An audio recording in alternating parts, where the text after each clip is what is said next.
The water trickles out of the Shannon pot on the Leitrim Cavan border. We can even measure the river's height as it flows south to our destination in Lough, where the three counties meet of Longford, Westmeath and Roscommon.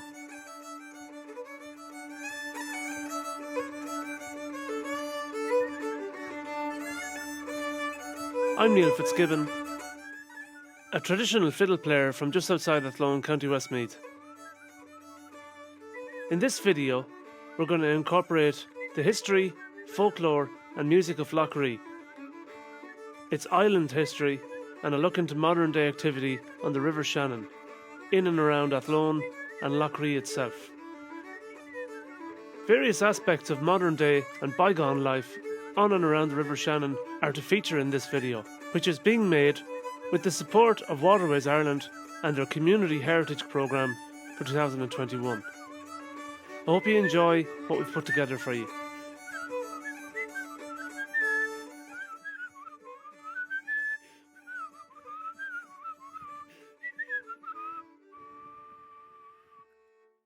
The River Shannon and its lakes have long been the subject of historical investigation. The famous Greek astronomer and cartographer Ptolemy included Ireland or Hibernia in its very first documented map in 140 AD. It's considered the oldest surviving representation of Ireland. It also includes the mouth of the River Shannon, which he coined Cenis.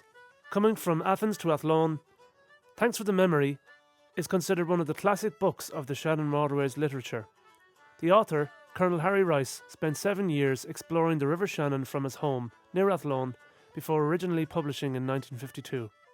He used his own drawings and maps to illustrate.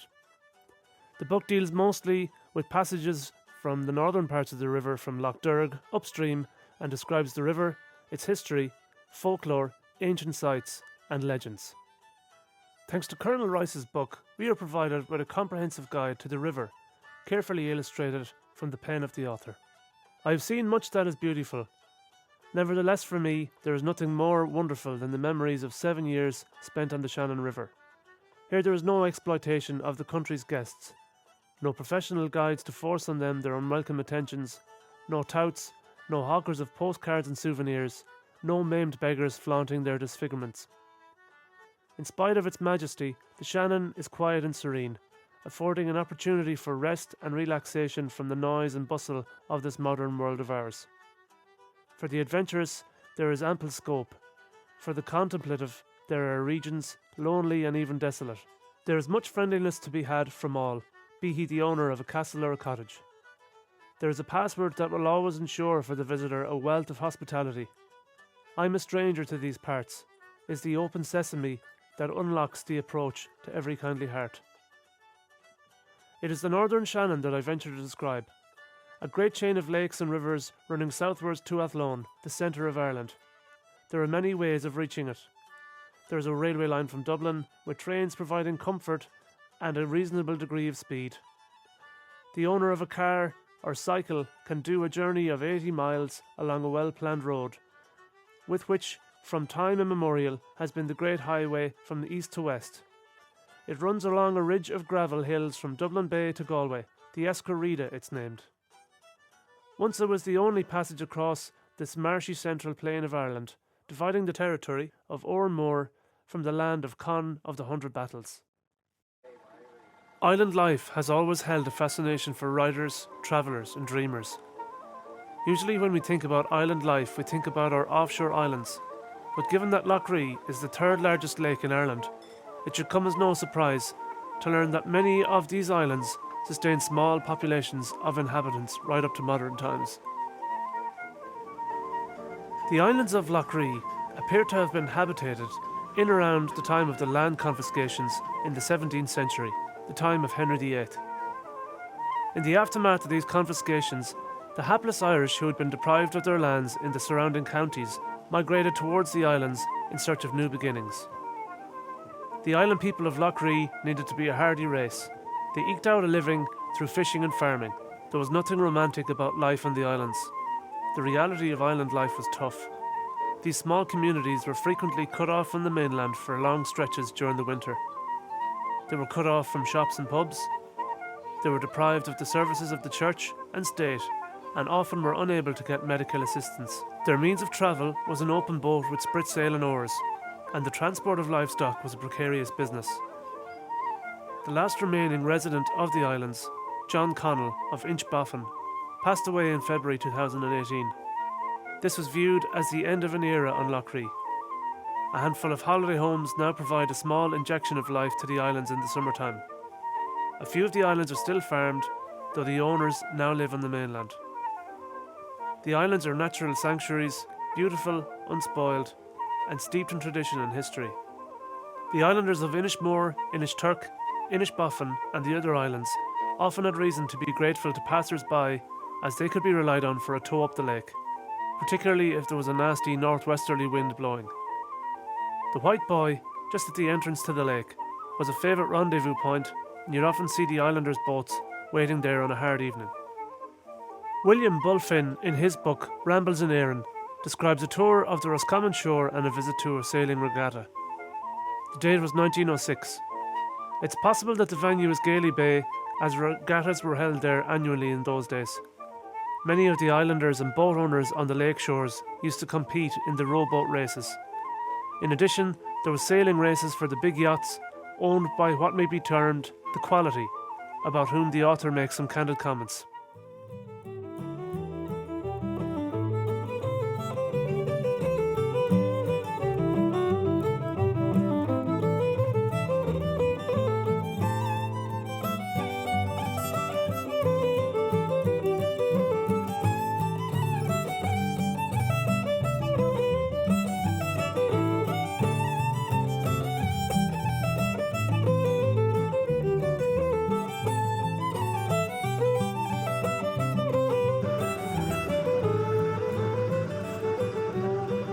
Pádraig Ganley was from Ballinacliffey on the eastern shore of Lough.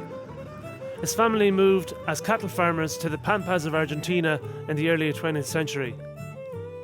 Pádraig Ganley's tunes are described as the most unusual and mysterious collection within the Irish traditional music archives.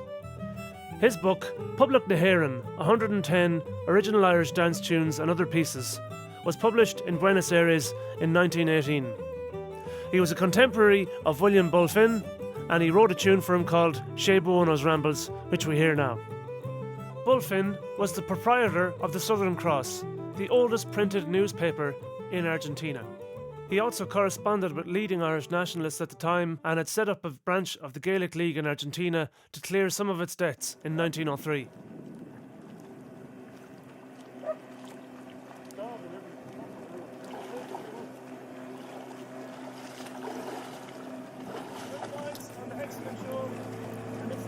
By Pádraig Ganley called The Fisherman's Return. Hexagon Shoal is just north of Hare Island there on the east shore of Lough. Right. 1, 2.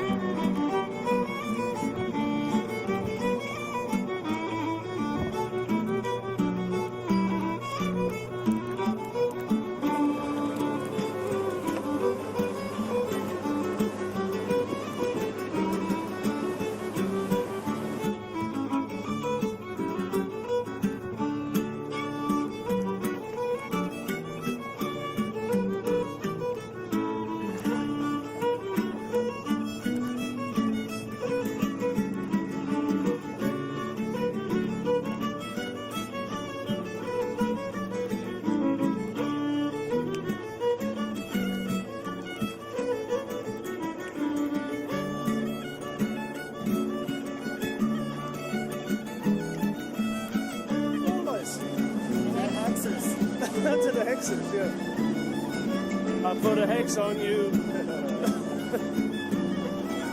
Marker number 624.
you only get one chance at that shot.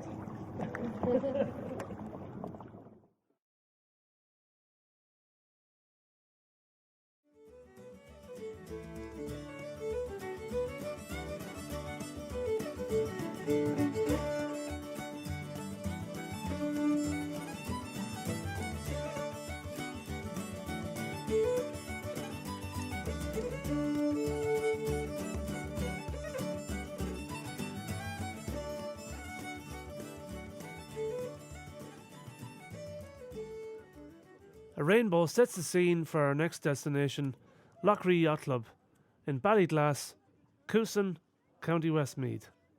It's the second oldest yacht club in the world, with organised sailing taking place here for more than 200 years.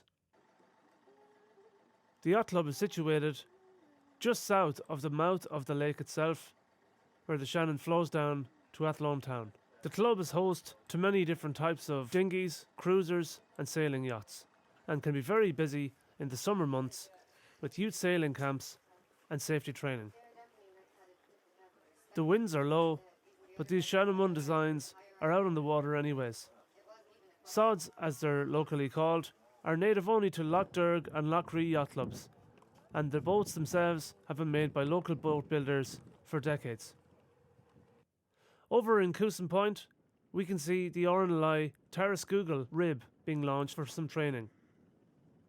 Later we're going to see some cross-organisation cooperation happening between the yacht club and the Oranelagh itself.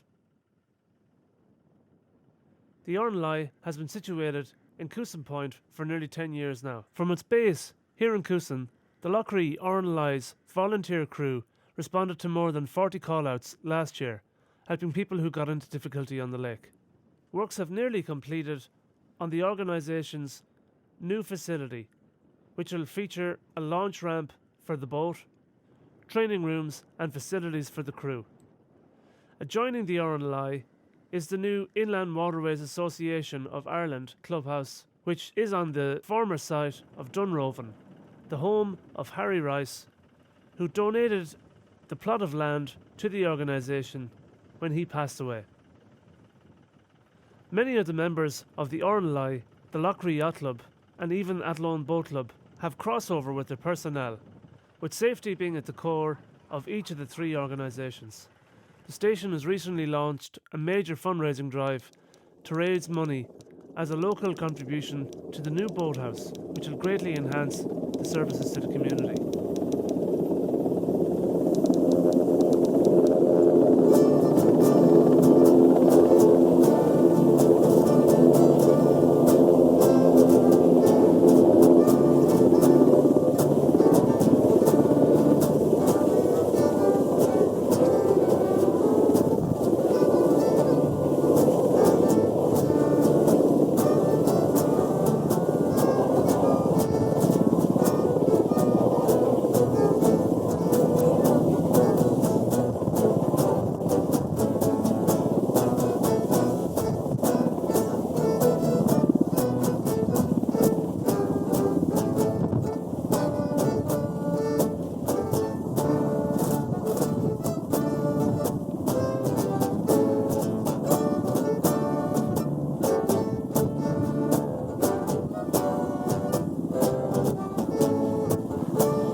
Founded in 1837, Athlone Boat Club is one of the oldest rowing clubs in Ireland. The club is steeped in tradition and has played a leading role in the sporting history of Athlone town. It's located right in the middle of Athlone town on the banks of the Shannon and beside the Costume Barracks, the head of the Western Brigade. a new clubhouse has been built over the last year or two and through COVID restrictions. It's now 90% complete, with many young crews looking forward to the new facility right in the heart of the town. This development has been a long time coming for the club. It's also the third such new clubhouse being built in and around Lough for the users of its lake. And if you break them by the end of it,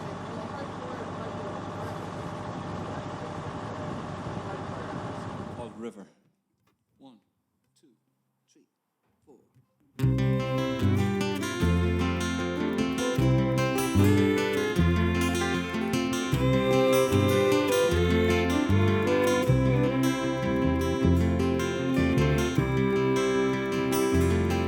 There's a corridor through my dreams where I catch my thoughts with line and reel.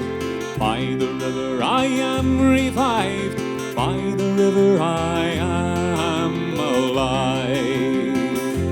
By the river, there's no one here, only Grange and me. She sings a song so dear to me. A voice I hear says welcome back. There's a nice few trout behind the slide.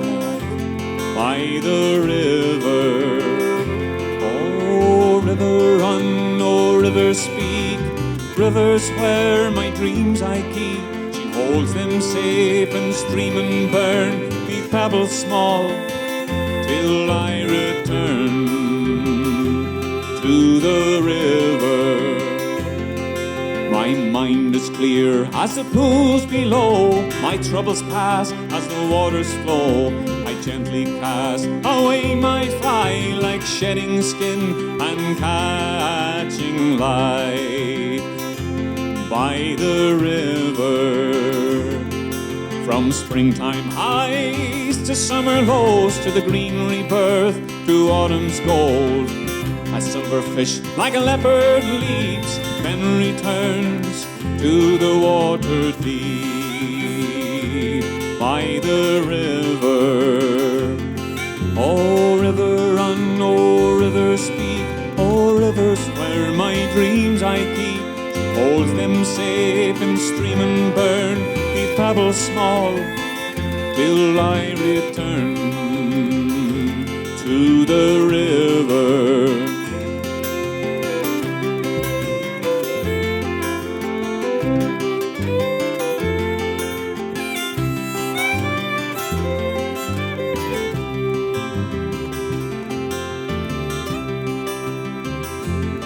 Now it's late September and I feel the cold. Just one more cast before I go, till I return when winter's past. I leave my dreams where I know they will last. By the river, oh river run, river speak. Rivers where my dreams I keep. She holds them safe and stream and burn. With pebbles small till I return to the river, to the river.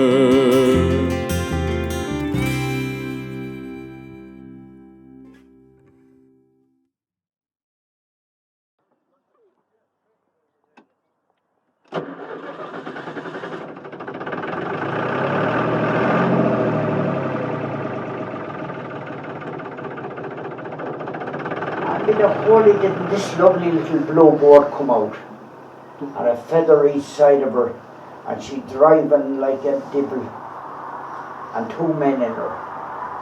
And I looked at the boat, and I said to Larry Benson, Larry, have a look at this beautiful boat coming. And we saw her, and well able for the big Atlantic swells. And she disappeared off around the Hag's Head, heading up for Arran.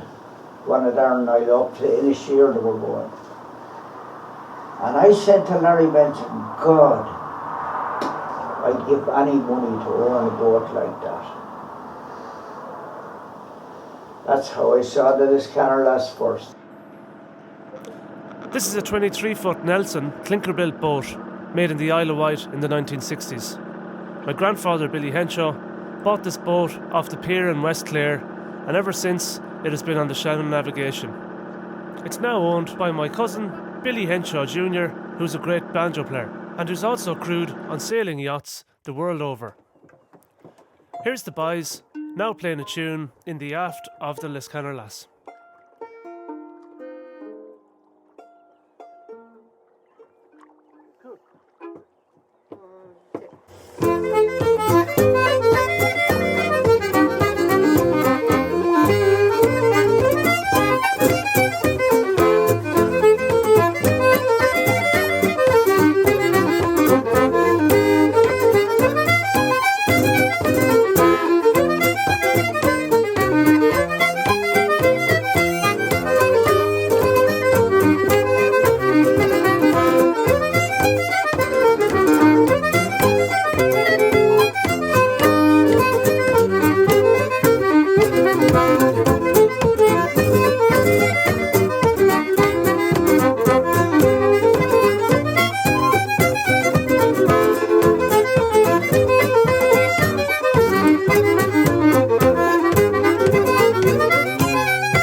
People that actually had motorboats on the river in Athlone. And the boat, that boat is on Facebook. Yeah. That boat was an old yacht that was nearly half rotten. An old sailing yacht that my father bought when he came to Athlone and came to live here. And he cut the back off it and had a square stern on it, and he put a cabin on it. Yeah. And after that, he put an engine into it, a motor car engine, a Morris Oxford engine. Now when putting in an engine, he got a huge amount of, he worked on the railway in Athlone, he got a huge amount of help from a couple of Westport fellas that used to come up and down Westport, Athlone, Westport. On the trains, yeah. They'd be there in Athlone every second night. And they were geniuses at mechanics. They actually nearly did all the putting in of the engine. Yeah. And it was going there, it went for many, many years And even through the war, he used to get an ounce of a petrol, and then, of course, he got too old. One day, one Sunday, we were coming down from New Point, it was Sunday, and a storm had come up on the lake. And we were coming down from New Point, the storm was blowing down, we were getting blown down in any case. And I noticed people waving shirts and everything at us in the big yellow island. Alright. And I was driving the boat, so I called my father and he looked over. Oh yeah, so we pulled into the shelter of the island. And the next thing, all the people scrambled in. They had a rowboat. They scrambled into the boat and said, "What's up?" Oh, we went out and they got a few belts of waves and they went back in again. He said, "We're after going up for a picnic." Yeah. And they hired a rowboat below in Athlone. Well, put out an eye, guess, my father said, "Get in here." A man and his wife and 2 kids.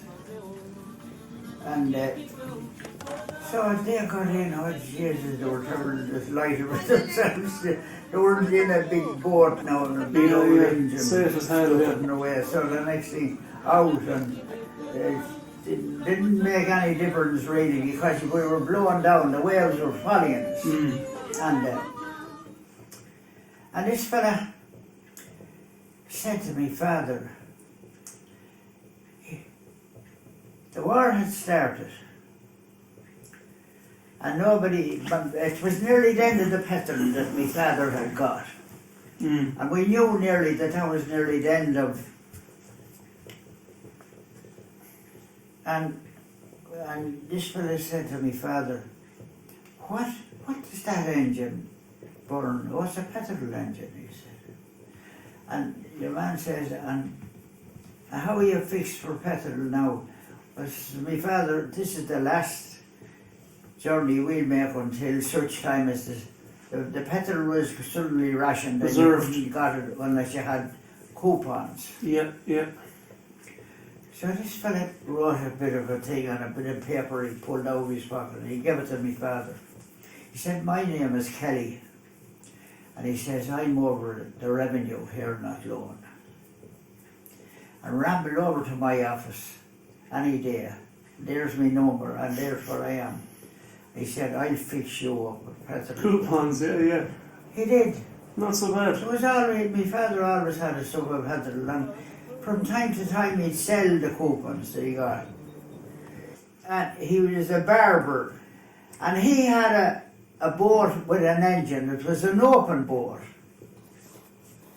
And when he'd be going up or down the river, there was always a cloud of steam coming out from the cockpit, and they'd be in the car, you know. It was a boat without any cabin or anything on it. And I asked Harry Waters one day, he says, "What's all the steam that comes out of that boat?" "Oh," he said, sure, that's a steam engine," he said. It was an ordinary car engine, but there wasn't enough water going through the engine to cool it. And the engine was boiling the water in. Oh, lovely, yeah. Boiling the water, and the whole cockpit was full of steam. It just shows you. And it's surrounded with And water. it was a fella cracked a match around, the whole lot of it had gone up in flames. And of course, at that time there was no such thing as a life jacket or.